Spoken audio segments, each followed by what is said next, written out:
right now I'm already looking at who could replace me as a pastor. Right. For sure. Tell. How long have I been a pastor?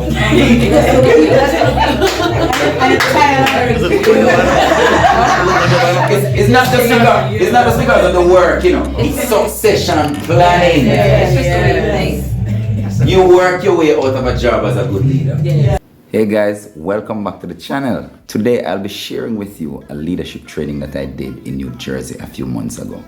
If you are passionate about leadership, this one is for you. Yeah, my purpose bigger than my dream.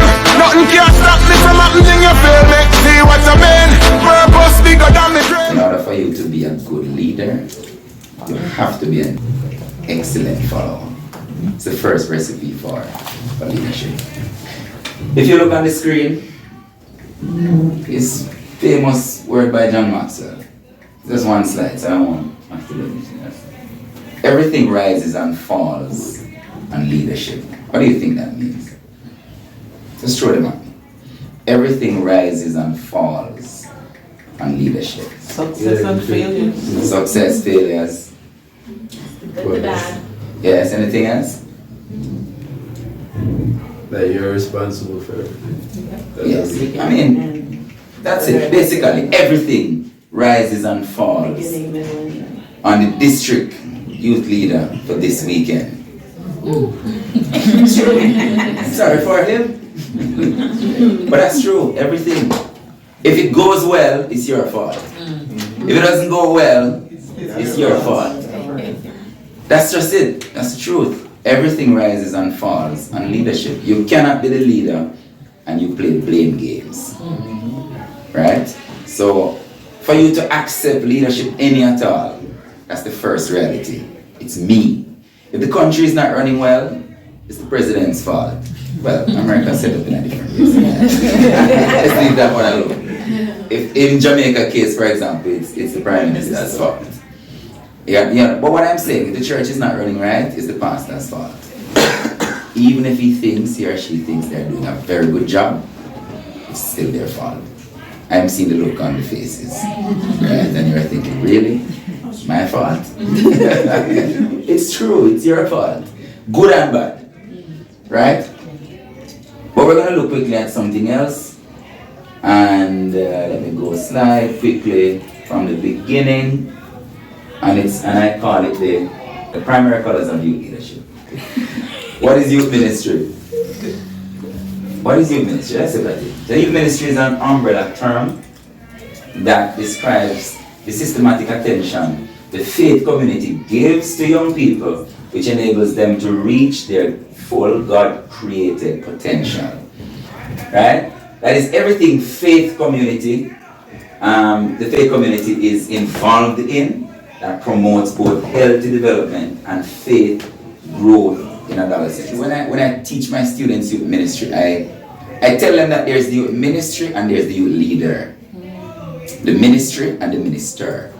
It's nothing new to us, especially in Jamaica, because you have a minister of finance and then you have the ministry of finance. So if the minister of finance suddenly decides to give it up, does that mean the ministry stops? No. No.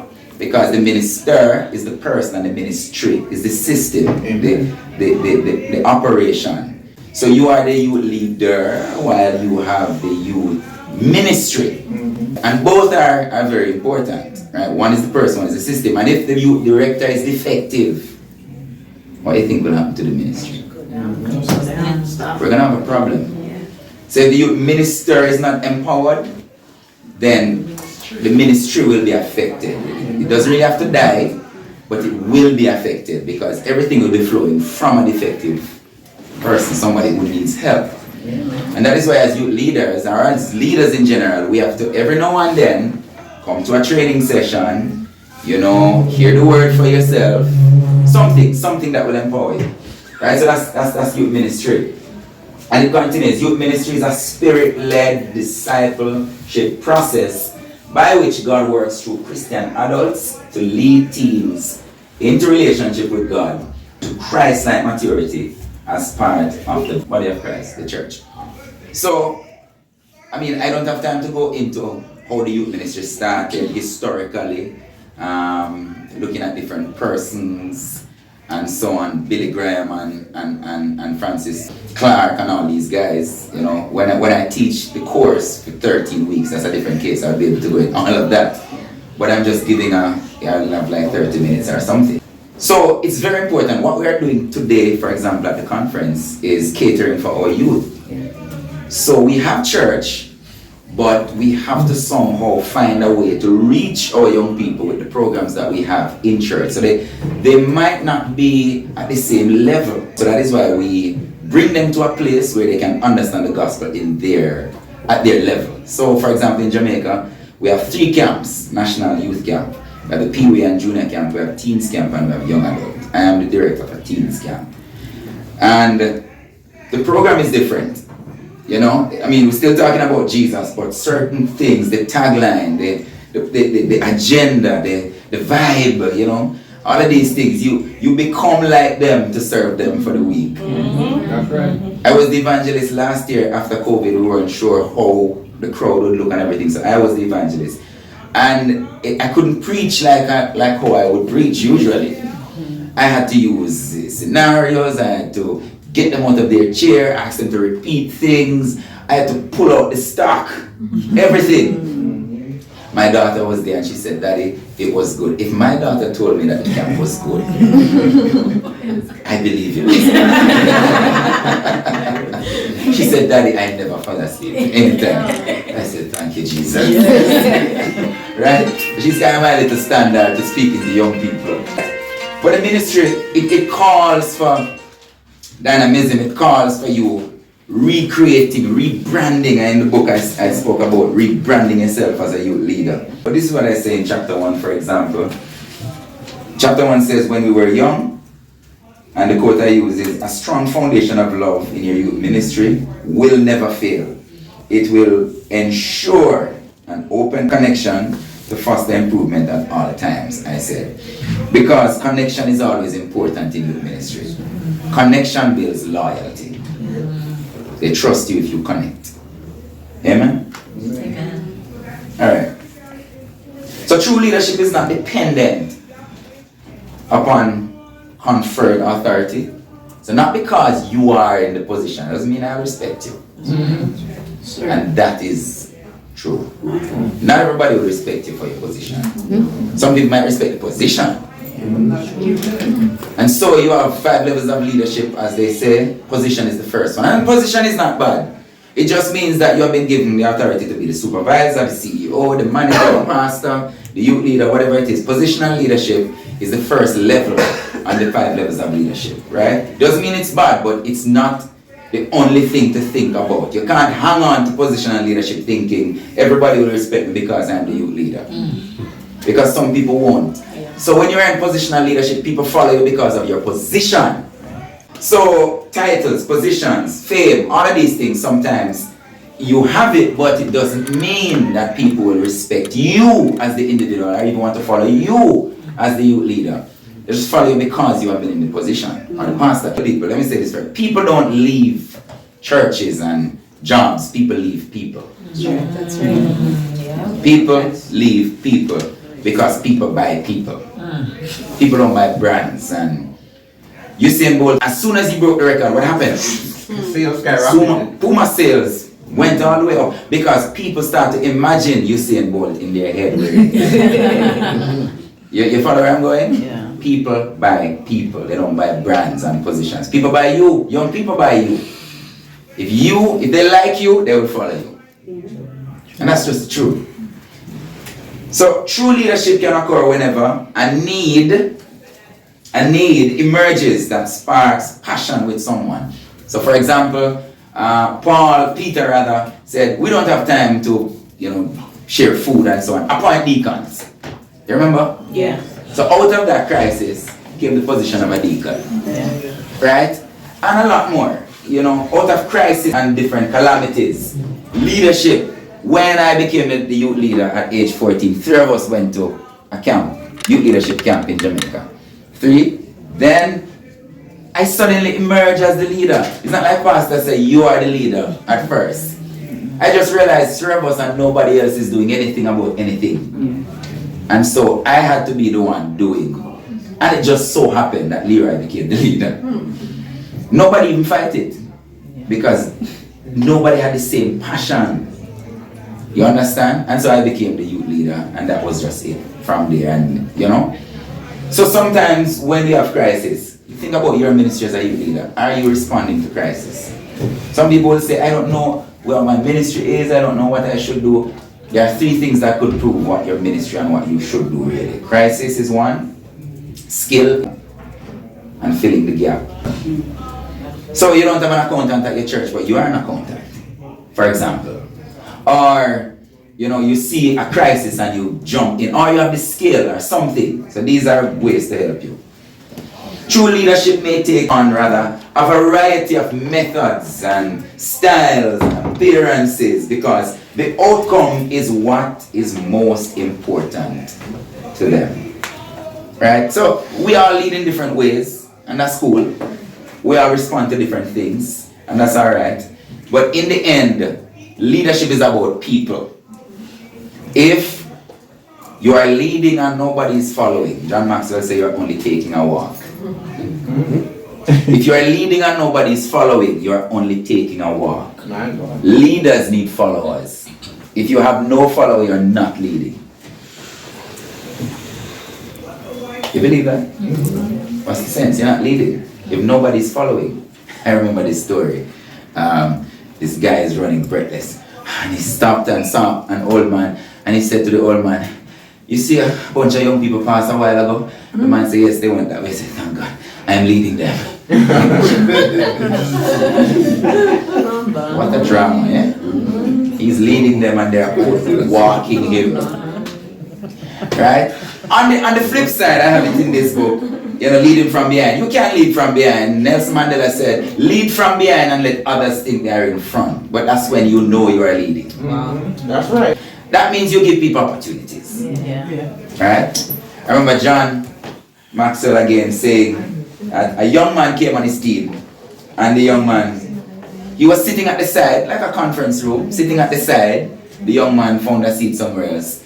Long conference table, John sat at the side. The young man said, Mr. Maxwell, I thought you would sit at the head of the table.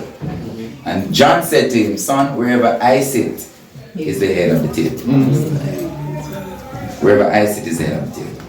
Because everybody will be looking at me. So leadership is not about position and territory and, you know, being insecure. Insecure leaders don't help people at all. Right? The true leadership works towards a breakthrough of impact or achievement. So it's never about the leader himself. It's always about the task and the impact that it will give. If you find yourself thinking too much about yourself, then you need to stop and check yourself. Something is wrong. Because leadership is never about you. It's about those you serve. And so even as I lead, for example, in Jamaica, different committees or different groups of young people, I give them opportunities. I mentor them, literally mentor them. Mentoring is a part of leadership, right? And we'll get there soon. True leadership occurs when one acts upon their vision. So if you don't have a vision, it doesn't even make sense because people follow vision. Right? So the first thing I did when I was appointed a pastor a few weeks ago, I'm not even 1 week as a pastor yet. Congratulations. Right? You should be praying for me. Then, oh Lord, please take time with him. You know? And I said to the church, I said, we will meet on Tuesday night. And we had a vision class, vision, mission, objective. What is church membership like? What is our responsibility? What is your expectation of your pastor? What is my expectations of you? I said, throw it at me. Tell me what you want from me. Because that's what leadership is about. It's not about me. It's about the people. I mean, there are times when it's about, you know, you taking care of yourself, no doubt. But really, that's what it's about. It's about you pouring yourself out to people, into people. And so a vision is very important, right? On preferred future, and mobilizes others to join right? In this case, if people don't know where you're going, they can't come. They can't come. You have to show them clearly where you're going, because people depend on vision. Vision, where we're going. Very, very important. So get a vision statement for your youth ministry or a mission statement. Those are good things to have. So every time you feel discouraged, you look back at your vision. Vision is what I want to do, and the mission is how I'm going to get there. So I have a vision to feed all the hungry people in New Jersey, for example. That's my vision. How am I going to do it? That's my mission. I'm going to have to get some food. I'm going to have to write letters to some companies. I'm going to have to get volunteers. I'm going to have to do that and that and that and that. That's me rolling up my sleeve and making something. You ever step into a bank and it says, the vision statement for this bank is to be the best financial institution in America.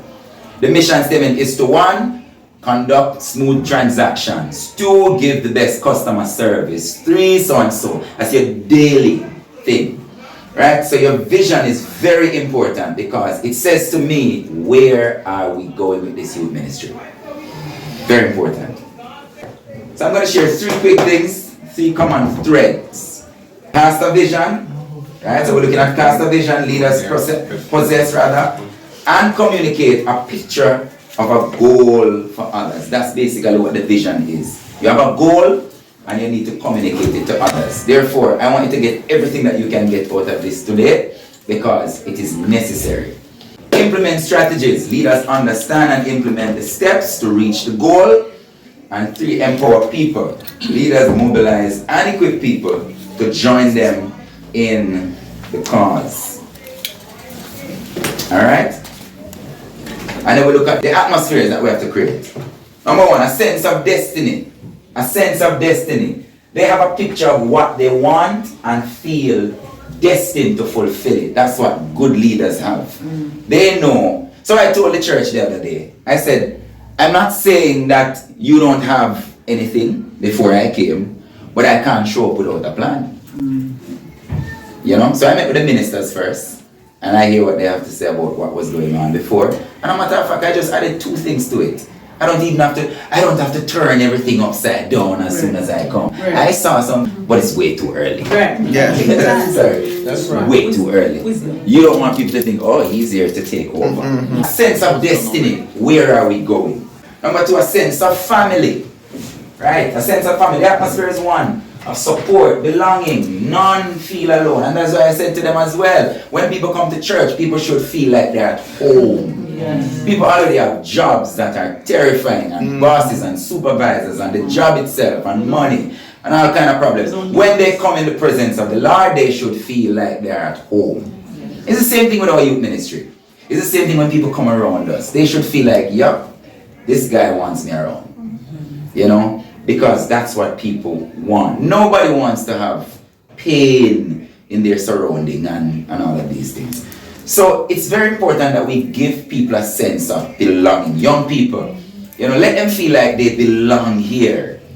Even if you see issues and troubles and trials early on, you still allow them to feel like they should be in youth, even if they're not Christians as yet. And I tell my youth leaders, you know, youth ministry is not about the Christian young people in the church. No, it's the community of young people. So you are not just there to be the youth leader for the Christians, but you are there for the community. Bring them in and you work on them.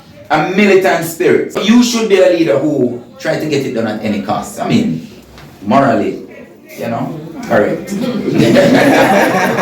Not stepping on anybody for it. But that's the passion. That's what you should have. Any questions before? You can throw them at me when you're ready. So the leadership equation goes like character plus perspective rather, plus courage plus favor equals it's dancing, healthy, effective leader. That's how I put it. We need those things to be good youth leaders, healthy youth leaders. Have you ever been at a point where you feel like you would just give up youth ministry? I probably should have asked that question. Yes, sir. Many times. Like you're thinking about it right now. I like your honesty. It's true, youth ministry is hard stuff. I've spent 23 years in youth ministry, and I'm not old. I'm only 37. Yeah, I know I don't look it, but that's what my mother told me. But it's hard. It's an investment. It's like you purchase a stock. You know, I am so many things. Sometimes I don't even know what I am. I'm a financial advisor as well back home with one of our, financial institutions, Sagicor. And we need to talk to. Oh my yes. God. I like this person. She sounds like a potential client. Don't worry yourself. But there are investments and stocks and all these things. We call them IPOs. Yeah. And sometimes you hear IPO coming out in America to $1 for it, and you invest, and sometimes when it goes on the market it goes $2, $3, yeah, everything cool, but when it goes to 50 cents, Yeah. you're like, why in Jesus' name? Young people are like IPOs in a good way.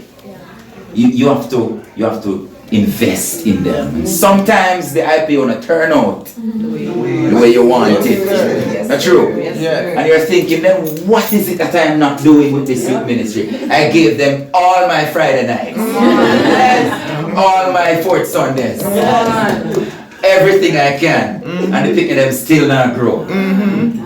It's frustrating sometimes.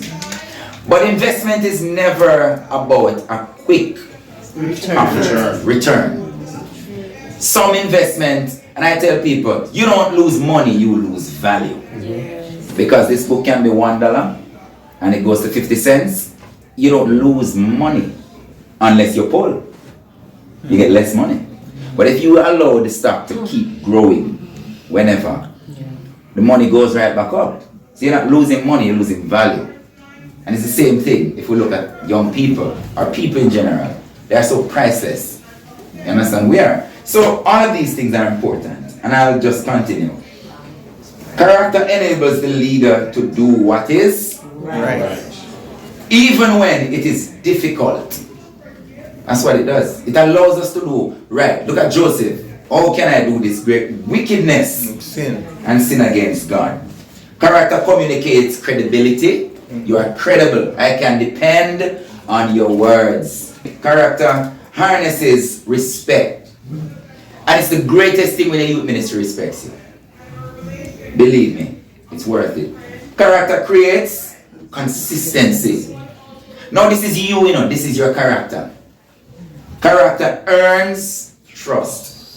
So your young people looks at all of this and you are modeling for them at the same time what a responsible leader should look like.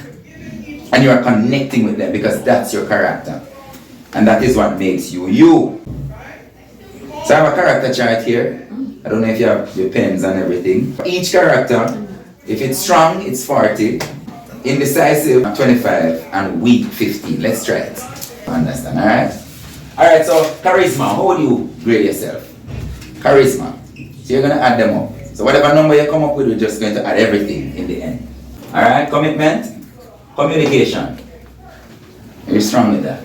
Are we? Competence. Do you really know what you're doing? Courage. Alright. Discernment. Are you seeing in the spirit?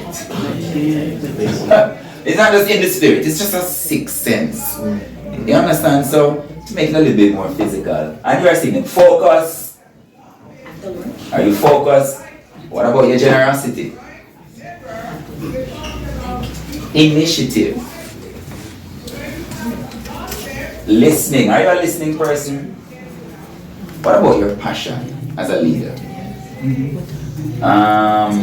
Positive attitude. Problem solving. Restricted.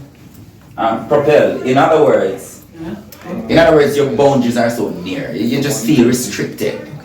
You know, some people just can't go outside of any box. They just feel like, yeah. Wait, that's self-imposed? Yes. On yourself. We're forcing ourselves to stay In a little box. Yes, you as a leader, you're not thinking outside. Right? Understanding. Are you an understanding leader? What about relationships? How are your relationships? Are you always in arguments with people? Nobody wants to work with you? Oh, there's me. Responsibility. Are you responsible? Security. Are you insecure? You don't want to give anybody else the mic? A chance? You see the problems that we have, right? Alright, what about self-discipline? Are you disciplined? If I say I'm going to do it, I'm going to go to the gym, I'm going to eat better, I'm going to read the word every day. Servanthood. Do I like to serve people? Am I teachable? Do I act like I know everything? Am I saying, Oracle, this class, I just cannot be bothered? Do I have a vision? Am I a visionary? Usually. Tell me a total. Somebody said that. For example. And let me tell you why I asked. Yes, go ahead. Because I think I'm great. great. I think I have all 40s and maybe 1 or 2 25s here somewhere, but you know, that's my personal evaluation. If confidence was a person. But I would love to know what my team, if they would agree with. Yes, I see what you mean. Recommended Yes. to be used Yes. as It an could. evaluation? Yes, it's good. Yeah. Because I am using it now as the trainer. But these can be used. I would want to hear what other person have to say about me in this area. Right. Because Like in colleges, like when you finish a semester, Yes. they tend to give you An evaluation. Yes, an evaluation where you think of the course, where you think of the structures and stuff like that. Well, what's interesting is that I find that we don't like putting those surveys out. I don't see a lot of it as far as in a church setting. Yes. Maybe once or twice I've seen it in a ladies' retreat. There goes the survey.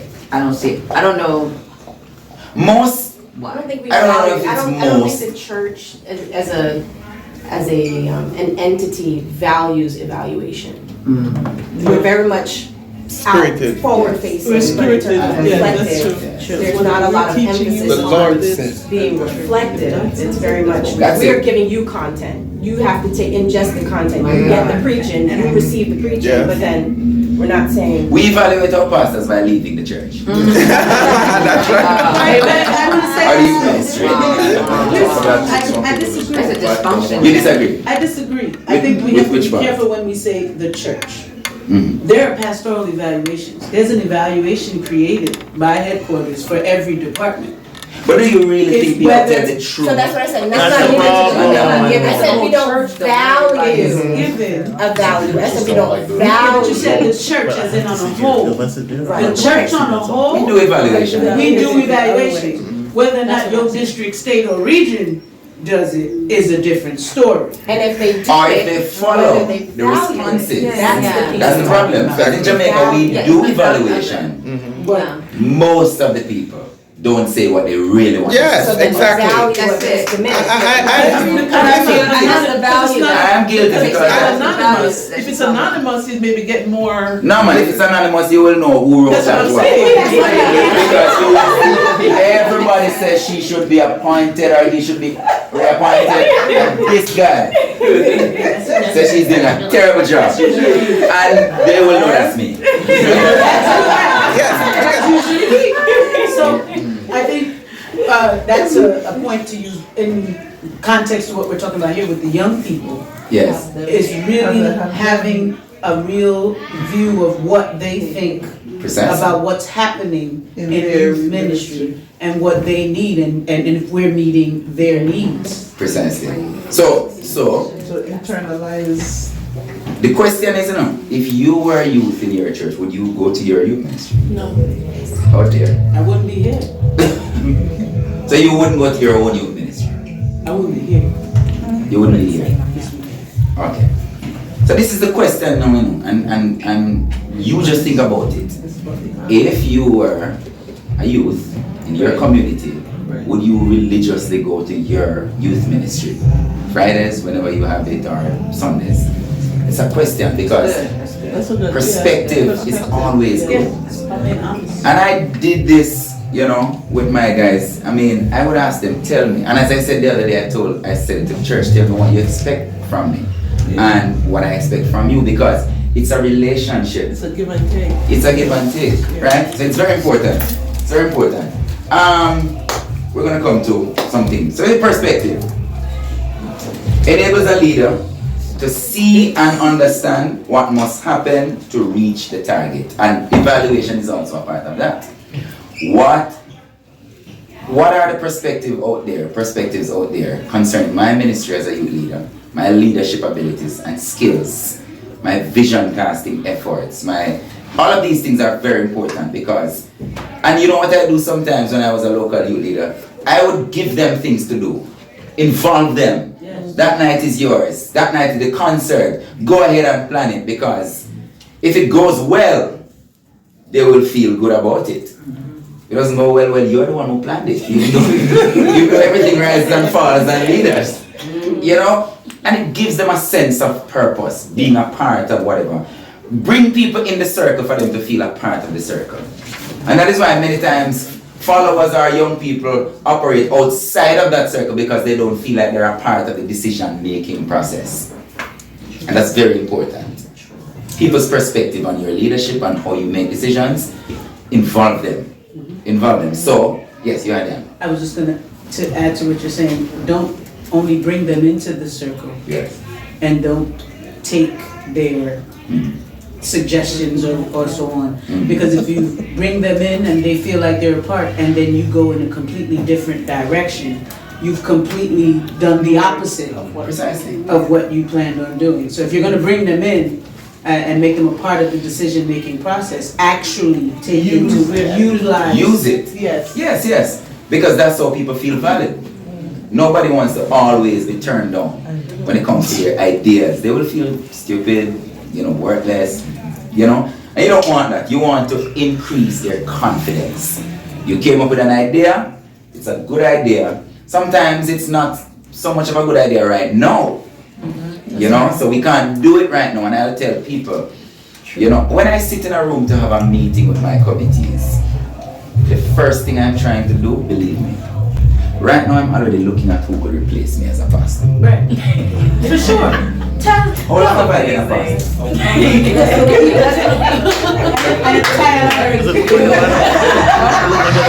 It's not just because of the work, It's succession planning. You work your way out of a job as a good leader. I started to replace myself. One became the managing director, then 2 missions directors, and I was replacing myself. About 2 years ago, even before I got a call that I would be a pastor, because I started succession planning early. So you're not stressed about it right now. Yep, I'm not preaching all weekends anymore. I'm sitting down looking at these guys preaching, doing altar call, doing baptisms, thinking, wow. Leaders and leadership is not about you only, it's about developing people. Because in the end, who gets the credit? Tell me. God. Besides God. You as the leader. Exactly. They would say what a wonderful weekend it was. But the guys did most of the work. And then I would have to pick them up and say, no, it's not just me. Yes. These are my mentees. Yes. So. Right now, one of my Don't take mentees. credit for what they did. They did, Yes. exactly. One of my mentees and his wife, I have a lot of mentees. Immediately after my name was called for the church, he said, nope, we're coming with you. No. Yes.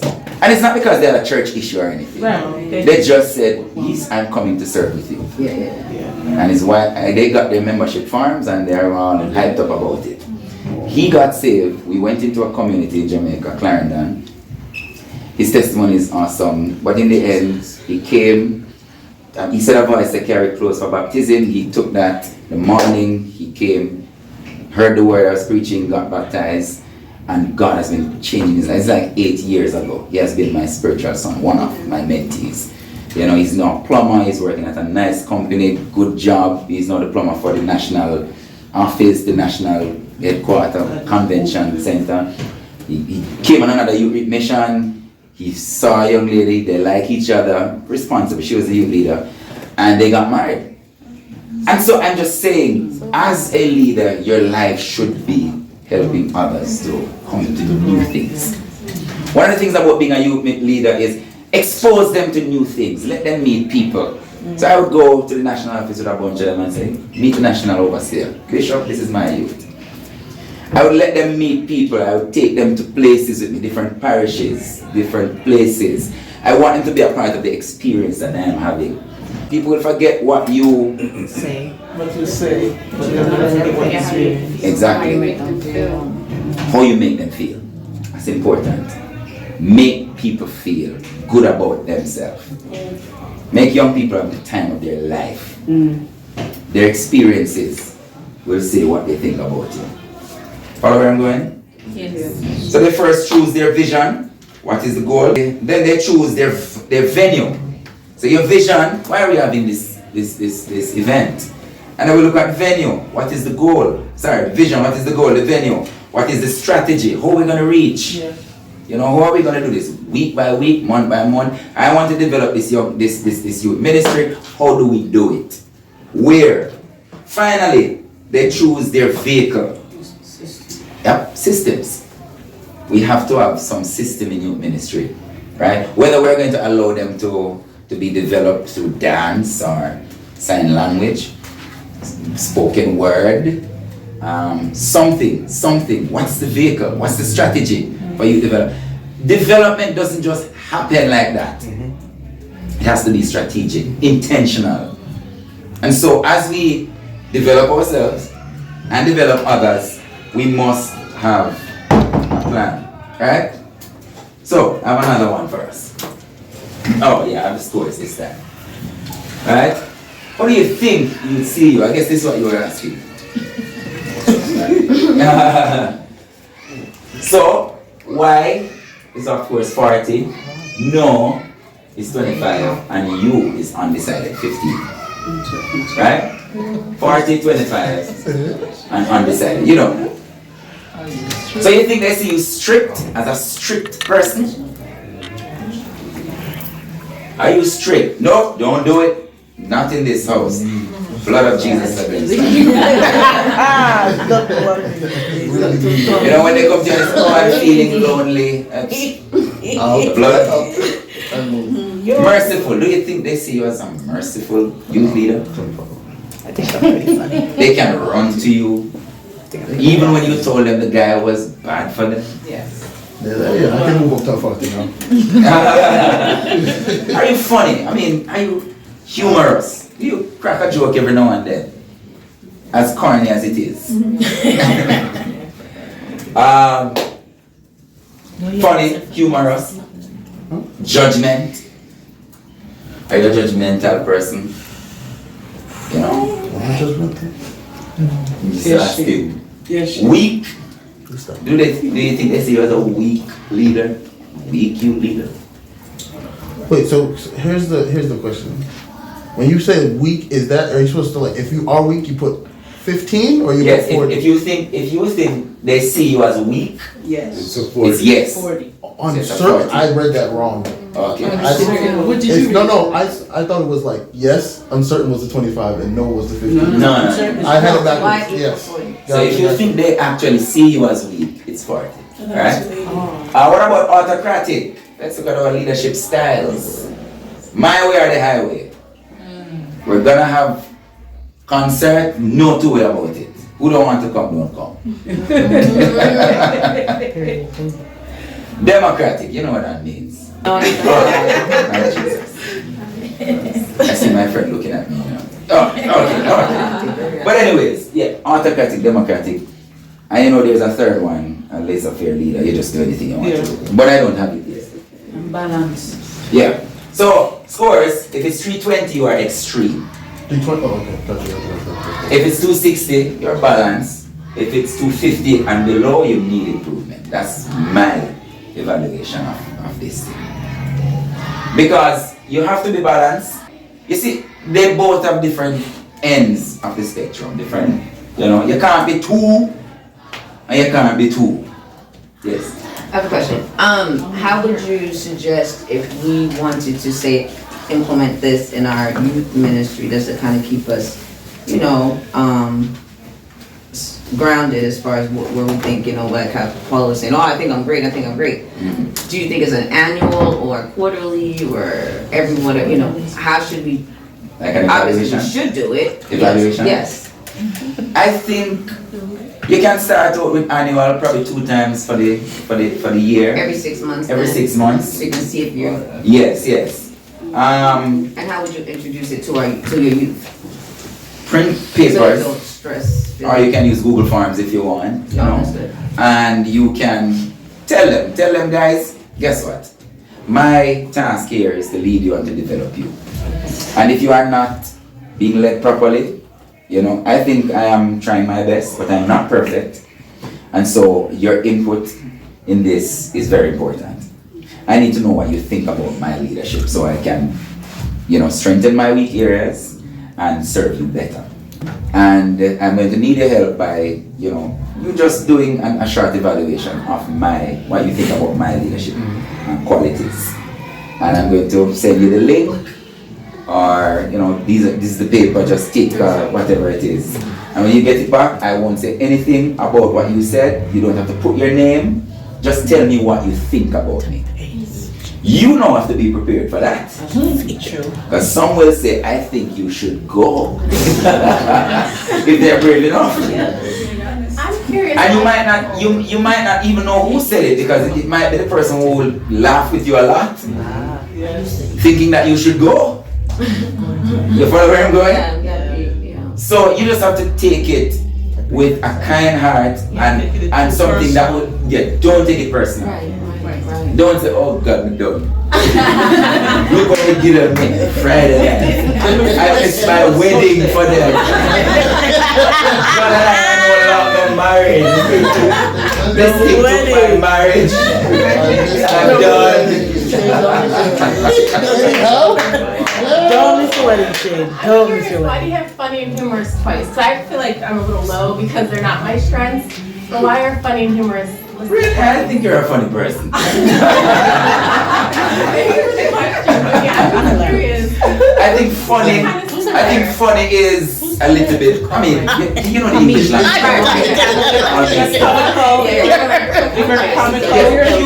Humor doesn't have to be funny. Humor can just be a little dry, but you will get it.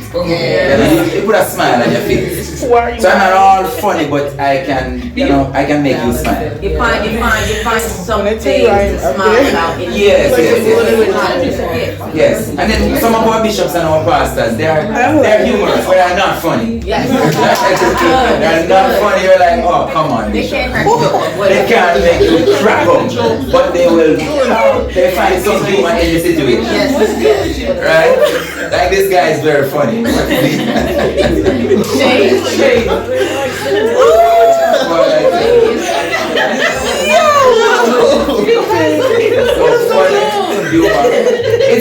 It's good to be able to. I judge my presentation sometimes by how much people laugh. Right? Yes, when people laugh, when people laugh, it brings down the walls. Yeah, it does. So when I do, for example, I did a certificate in public speaking and speech writing, for example. I mean, I did it because I wanted another certificate or something. I mean, I've been doing this thing since age 14, preaching, doing presentations, all these things. But I am never against development. Yes. I mean, this was the University of West Indies, so it's good. And passed the course and everything. But I learned stuff. I learned things that I never knew, and that helped me. Yes, you should always be teachable. Yes. You never know what you don't know. You never know what you don't know. Right? You should always strive to learn more. If it's even a certificate, a short course or something. You understand? But it brings down, when people smile, laugh, whatever, it brings down the walls. Yes. Their evaluation of you cuts very short. Oh, he's funny, alright, I'll listen to him. That's it. Your profile meant nothing to them. Yeah. The fact that you made them laugh, that they will listen to you for the rest of the day. Yes. And so I tend to try, I can do it naturally. And so I don't try hard to make people laugh, you just have to flow. Look at her laughing. So perspective is important. What do people say about me? I am not going to allow it to be the sole thing that drives my leadership, because it can be dangerous as well.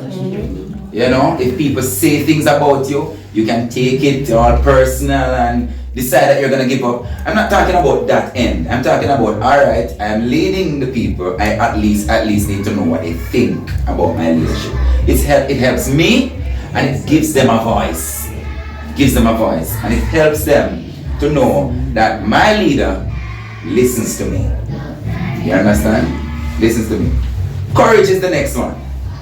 Right? So courage enables the leader to initiate and take the risk to step out toward a goal.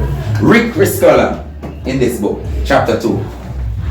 Chapter 2, Kirk asked me, we did an interview at one point when he bought the book, and because Kirk wrote my forward, Rising.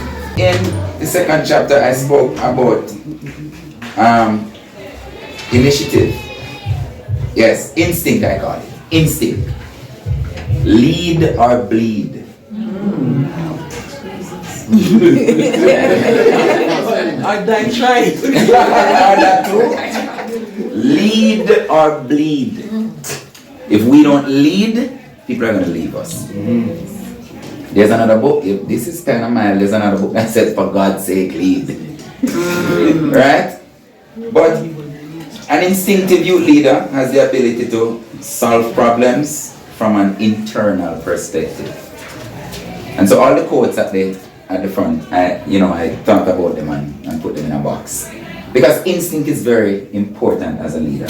Instinct is not something you learn. It's not, you don't get a certificate for being an instinctive leader. It gets you in trouble sometimes. As a matter of fact, Jeff said when he first got people to invest in Amazon and his board, they said to him at one board meeting, this is a terrible decision. He made a decision. This is a terrible decision. And he said to them, well, this is the first of many. Because that's what great leaders do. They take risks. They go out on the board and say, if you not come back, that's it. We're going to vote you out. And so you have billion-dollar companies. Some of them are unethical, no doubt. We can't follow them as Christians. But risk. A matter of fact, this guy called Rick Riscola, it's in the same chapter. Riscola, when the 9/11 bombing happened, the second plane went in. Riscola was radioed and told that they should come down. And the story said that Riscola ignored that. He realized that there were some people up the other floors, and he ran up. One guy said the last time he saw him, he was going up on another floor, and he told him, let's go, this is going to tumble down. And he said, I have to reach those people up there. He ignored the warnings. He said he had to do it. His instinct told him otherwise. That was the last time they saw him. He died, but he saved about 2,000 people. He was an instinctive leader. When you go sit before a boss or your interviewers, you can't tell them what your instinct is saying. They ask for papers, the certificates. If the company is getting in trouble by this happening, what would you do? I don't want to hear your instinct. I want to hear your training. Most times. Instinctive leaders are rare because they don't care about what people have to say about them. And so it's important that as youth leaders, I'm not saying that we should be careless, but every leader at some point in time must take risk. That's just it. I started a retreat, a parish retreat, no money. I was the new youth leader, no money in the, for the youth ministry. And I put my money in it, I did other things, and I just trust that God would turn everything around. In the end, we had a lot of money for profit, paid all our bills, and then I could put down money for the next retreat next year. That's you going on your instinct. For some reason, I feel this thing will work out. So would you say instinct and passion, Similar, not the same. not the same, but I mean they work together? Like, They can be good partners for each other. Because you can be passionate about something and don't want to take the risk. Right. And you know that, so they work together. If they come together, that's good. Courage is contagious. You share it. If people see that you are strong, they will want to be strong too many times. True? Yes. Courage is initiating and doing what you are afraid of doing. Right? Courage and strength are two different things. yes. The guy in the gym who lifts the most weight might not be courageous, you know. Strong. Look at David and Goliath. One guy was strong, another one was courageous. You know? I don't think, I mean, when Goliath saw the guy, he said, what kind of where the smaller boy I come from? You understand? He was strong physically, but David was courageous to take him on. You follow where I'm going? Yes, sir. Courage is the power to let go of the familiar. You know it, it's your route, but I'm going to let go of it and take another one. Yeah. And sometimes that can be hard. Very, not sometimes, maybe all the time. It's hard. Courage is me saying, you know what? I'm going to really try to pastor this church, even though I think I'm an evangelist who has been enjoying my time as an evangelist and a missionary and traveling all over. Boy, I tell you, it's not the worst thing to do, but it took some courage to say yes to the bishop. Because I'm thinking, alright. Just saying no to a lot of other things. Yes. Even though I told him that I'm still going to be doing some stuff, look, I am not going to stay in the four walls every single Sunday. No, I have to strike a balance. And I said to my wife, you know, I'm so happy I took on the pastoral now instead of when I was in my 20s or something, because it shows me both sides of the coin. Right. That being an evangelist is something that I enjoy doing, and now being a pastor, we have to go live together. We have to strike the balance, right? But maybe if I was a pastor earlier, I would have just, said, no, can't do this anymore, give it up, want to go do, let the Leroy out, But I've experienced evangelism and it has its time. You understand where I'm going? There are times when you have to settle and work with people and, develop a crop of people. Right, and I think that's the time, My bishop asked me about 4 times before. I turned him down all 2 times before. Right, sorry to be giving you so much work. I'll stay right here. Right, so courage is vision. Vision in action. Right, as a youth leader, there are some things that you really want to do, not true? Yes. Yes. You want to develop these young people, have this event, do all of this. It takes vision and it's action. Courage takes the risk to seize and seizes what is essential for growth. It takes a lot sometimes. Winding up or down. So let's look at favor quickly. Favor. So as a youth leader, right? So favor enables the leader to attract and empower others to join them in the cause. So as a youth leader, you must be able to attract other people to your ministry. And when they come, you have to be able to understand them. Not all our young people are the same. But upbringing, background, limitations, exposure. So all of these people, you have all of them in front of you now. And you have to know how to navigate your way through all these young people. Some are more sensitive than others. Some are more clingy. Some don't care if you even pray for them. Some are in different areas. And so it's very important for us to attract and empower. Those 2 words, attract and empower. Let them come because you are going. It's very important. Communication is very important. And I tell people, the number one thing about me is communication. I cannot survive in a relationship without proper communication. Because we won't understand each other. It's very important in a marriage, in anything. My wife knows communication is big. It's key for me. Key. I remember earlier, as I said, she's an attorney. She loves to type and write things. She thinks things are safer when it's written. So I can't say. I never said. She says type it. I'm saying, well, why can't we talk it? No. I want to have it. In writing. Yes.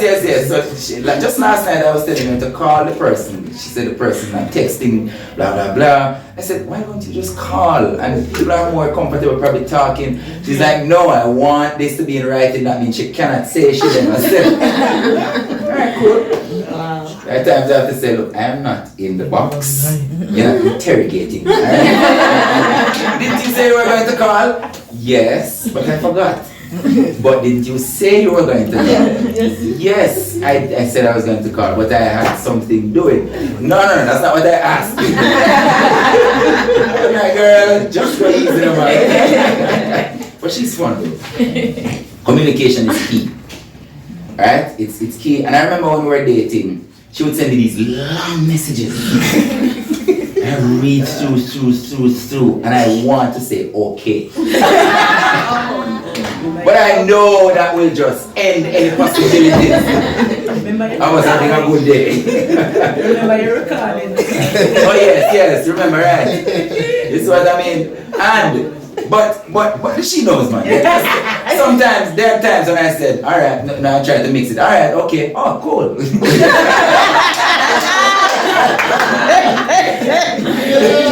They're all saying the same thing, there's more words. So, I mean, people communicate different, but I understand her. She's more written, you know, and I'm more verbal kind of person, spoken rather. And we just have to understand, no, she doesn't even want to get off the phone. She wants to talk. And I'm like, do you remember the days when you only wanted to text me? And you're writing books. Yes, I know I'm writing books. Wow, whole life has changed. We're flipping now. I tell you, it's a flipping marriage.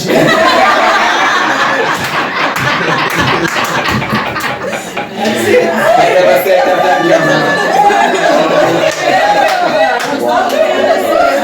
Oh,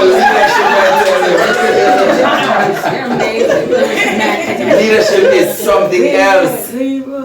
Yeah. I'm sure my fans. I'm done. How much time left? You're done. What time left? We're having a second workshop. So we can finish up with a question and answer in that time after lunch for the second workshop. But right now we have to break for lunch. Remember, we have the little kids them, so we have to take care of them and all of that. Alright, so I just sound loving, man. Alright, guys, come on. Alright, so the 2 minutes. Yeah. So I was saying motivation is a key one as well. Leaders must mobilize others. Right? Mutual benefit and empowerment. Very important. So the host, be the host. You are to host conversations, have rap sessions, do whatever. Young people say more when we put them in that forum. And you know this. Sometimes you don't have time to talk about these things. You know, be the doctor. You are to inquire. You know, you go to the doctor, where does it hurt? When's the last time you did this? So annoying sometimes because you're in pain and he's asking what you ate like 2-3 days ago. Right? Be the counselor, a tour guide. Right? You are to lead them. You can't take people where you have never been. That's right. The first time I was going to Mexico with my mission team, I never been to Mexico before. I went online and I researched a lot of things. Because I need to at least know it here. Thank God one of the young ladies, she knows Spanish. I didn't know anything about Spanish. Not much, just like, you know, I would say cuatro.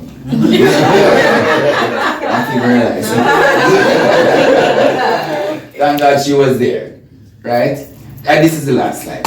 So you can look at this and tell who you are. You can take a picture if you want. Are you a futurist? The dreams are bigger than their memories.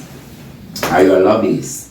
Right? Their cause, these kind of leaders. So you pick which one would be you, or a few of them. Futurists, the lobbyists, their cause outlives, right? Be a part of something bigger than yourself. And that's what the church is. It can't just be something that is right here. Be a part of something that even when you die, people will still continue to remember. Right? Be a catalyst. You can be a catalyst. Right? Not Catholic, no. Not a catalyst. No, a catalyst for change. Right? Are you a specialist? Right? They don't try to do everything, but contributes in one major area. So don't try to do everything one time. Are you an optimist? They believe in their cause and their people beyond reason. Are you an economist? They marshal every resource. Right? Activist. Are you an activist? Right? They are doers and empower other people to unleash their potential. Are you a strategist? Right? Are you an enthusiast? And that's very important. They have passion that defies logic. And that is how we get a lot of technological breakthroughs and so on. A pragmatist, their legend is that they have to solve practical problems people face. Next one, industrialist. Right? They are not afraid to roll up their sleeves and work long hours, long and hard. Finalists, they labor with diligence and devotion to the end. They finish well. Yeah, I told you it was the last one. So I guess we'll save the questions for Yeah. Yes. Are you going to be sharing this PowerPoint with us at all, sir? I could.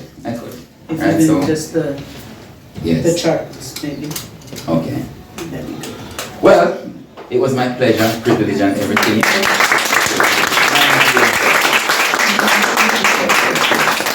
So I guess that's it for us. That's Yes. a wrap. Enjoy your lunch. Thank you. Yeah, me purpose bigger than me dream. Nothing can stop me from happening, you feel me? See what I mean? Purpose bigger than me dream.